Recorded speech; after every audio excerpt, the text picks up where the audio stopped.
I am awfully glad that you are joining us today. Before we jump in, I want to let you know that on December 23rd, which will be here very soon, we're going live again. I enjoyed that so much last time.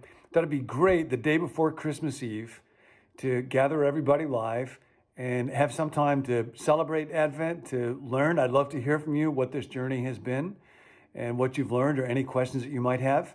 So that will be 7 o'clock California time in the morning on the 23rd. You can do the math if you live someplace else. And you can put comments into the chat. And I would love to see you there and love to hear from you. Now today, I want to introduce a real good friend of mine, special guest. His name is Rick Blackman. We went through Fuller together. He's a clinical psychologist. He has seen tens of thousands of hours worth of clients and is really, really good, particularly about anxiety and worry. And I thought this year with COVID and staying at home and economics and politics and everything else, what a great topic to discuss and what a great person to discuss it with. So we're going to join that conversation now. So Rick, I'm so glad to get to talk to you. Now we get to talk every day, but now we get to talk for a bunch of friends.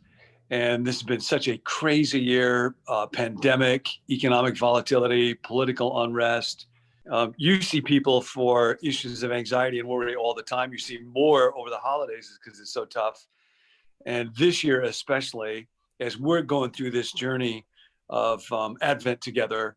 And I thought, while we're walking through the Advent season together and looking for Jesus, who is the Prince of Peace?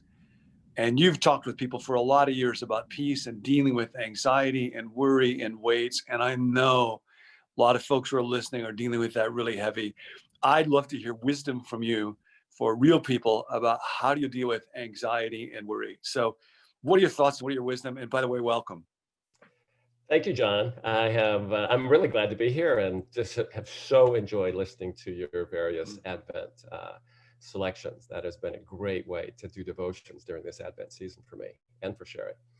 I was thinking about talking about anxiety, and of course, to me, this is not rocket science, but it seems like this year, whatever anybody is dealing with is amplified, maybe sometimes exponentially, by the pandemic, the racial issues, and political landscape. So anxiety, the way that I have learned to think about anxiety, you've heard me say before that the psychological core of depression, something we all deal with, is always loss. And in similar way, the psychological core of anxiety, it's very clear to me, is the issue of uncertainty.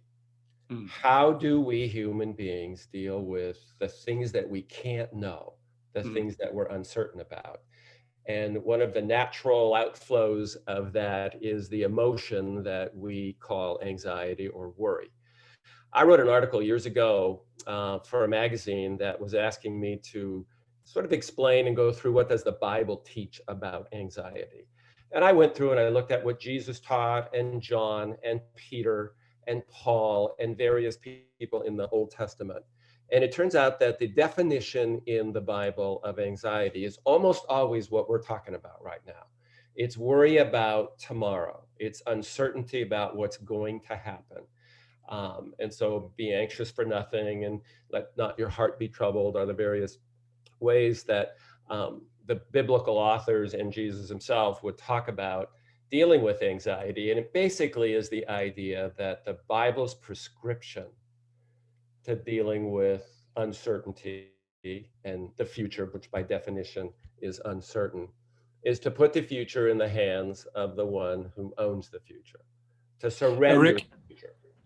If somebody does wrestle with anxiety, what are some of the signs about? How do you know in yourself or with somebody else that they're struggling with worry? Well, usually there's a lot of physical symptoms. You might have your heart racing and your mind is racing, and you might have insomnia and just an overall feeling of tension. But I would say for most people, it's the sort of mental part where they can't switch their mind off. Their mind is racing, or they're brooding about something, or they ruminate about something. They can't get it out of their mind. And so they're sort of hyper-focused on something like that. And sometimes the body... Everybody listening to us right now, your mind might be trying to go there. And what we want to do is bring it to God's peace. Rick, practically, how do people roll up their sleeves and actually try to pursue peace? Because you can't make yourself stop worrying by just trying not to worry. That is very true. Well, so I think anxiety management is a challenge for everybody. So I will think about having like an arrow, a quiver full of arrows that you can pull out if necessary when you're feeling anxious. And I tend to think of them as spiritual, physical, and then mental. And the spiritual one is very much what we've been talking about, is training yourself to put the future into the hands of the one who owns the future, trusting God. And many of your own teachings, John, you've talked about faith. You define faith as surrendering outcomes and putting outcomes in God's hand.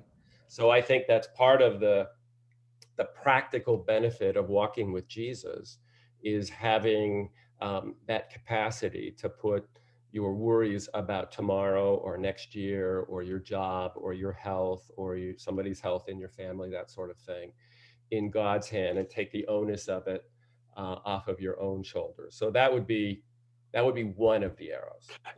We're going to be talking tomorrow actually about exactly that in the life of Mary. A lot of times people think if I follow Jesus, he should take away my troubling circumstances.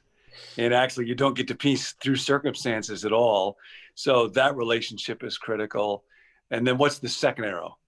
So the second arrow, physical ways that you can, an author years ago said you can't have an anxious, tense mind in a relaxed body.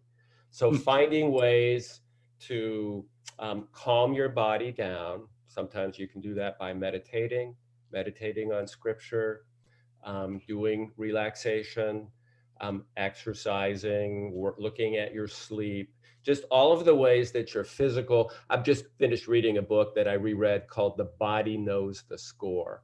And it's really a book about this idea that the body will tell you if you're holding trauma, holding anxiety, holding worry, and then targeting, strategies, yoga. I think you've done some yoga, that sort of thing. And any emotional challenge can be helped by, of course, focusing on things like your relaxation and your sleep and your nutrition and your exercise. So people listening to us right now could take a moment and scan their bodies and see, is there tension in my shoulders? Am I breathing shallowly?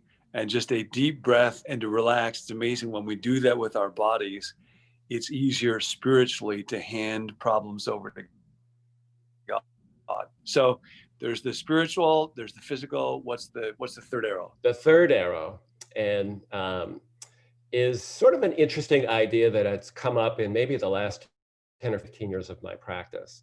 And that is, it used to be back when we were getting our training, John, we were in the late 1890s. Yeah, way long ago. We were trained that basically when you have anxiety or depression or anger, you should argue with the thoughts that give rise to them. And that still does hold water. But sort of a new development has been to work at, maybe again, I would say, train yourself to allow or bring on or welcome anxiety when it comes to you. It turns out that if you feel anxious or you worry, and you hate feeling anxious and you hate worrying, you end up exacerbating or amplifying the anxiety, the problem. And so one of the ways to play with that is to, sometimes you have to do this kind of aggressively. A stupid example is, I don't like heavy traffic. I'm going to go into LA to see the Dodgers or go to some kind of event in LA. I'll always hit a lot of traffic. And I don't naturally like traffic. So I have, as I was learning about this way of dealing with anxiety, I will sometimes say out loud, and my kids will make fun of me when we run into a traffic jam, this is exactly what I need right now. Bring this on. Or I had a client a few years ago, a pastor's wife, who had a big problem with anxiety. And we were talking about how much she hated anxiety. And it turned out that was the biggest problem for her. If she could hate it less and allow it more and welcome it, we would use the the psalmist idea of owning but not enthroning your emotions, and that ended up being very helpful for her about anxiety. One of the things she did was she named the anxiety. She called it Wilma. And so she would always, when she started to worry or start to feel anxious, she would say, "Welcome, Wilma." And there was something about just taking that moment and allowing it, um, rather than fighting it, rather than being very self-critical, that she had it. And again, it was a way of owning, because we noticed that in the Psalms. I read a Psalm every morning, John, and the psalmist, and there's more negative emotion Psalms than positive emotion Psalms. Mm. And the psalmist is always very open about his or her despair or anger or anxiety or worry, but always in the structure of the psalm moves it into a sort of a not enthroning, but giving it to God. So, Rick, one last question. Yeah. This has been a challenging year for the whole world. It's been a very challenging one for me and my family, and I've been so grateful for you every day to walk through that together. It has been for you and Sherry also a really challenging season.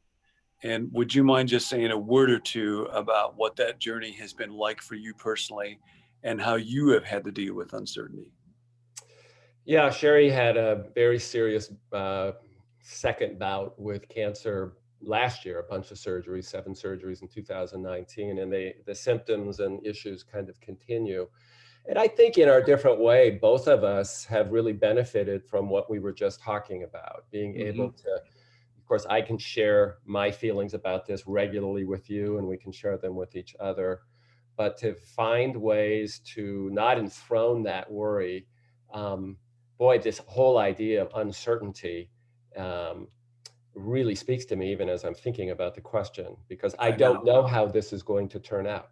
I I don't know. exactly know, but I'm just gonna trust God, and I've got friends like you and a wife like Sherry that helps me with that, and I think I get to help her with that as well. So Thank you for telling us about that. And I think how often when we talk, there'll be an expression that you will often use that I won't quote exactly, but it will be an expression of uncertainty and the pain of uncertain outcomes. And it drives both of us back to there's only one foundation and it's not outcomes, and that's Jesus. So thank you. oh good. And everybody today, it's the Prince of Peace. And if you want one phrase to take with you, welcome Wilma, welcome worry, welcome troubles. I hope you invite the Prince of Peace to bring peace into your life and your day to day. And I'll see you tomorrow.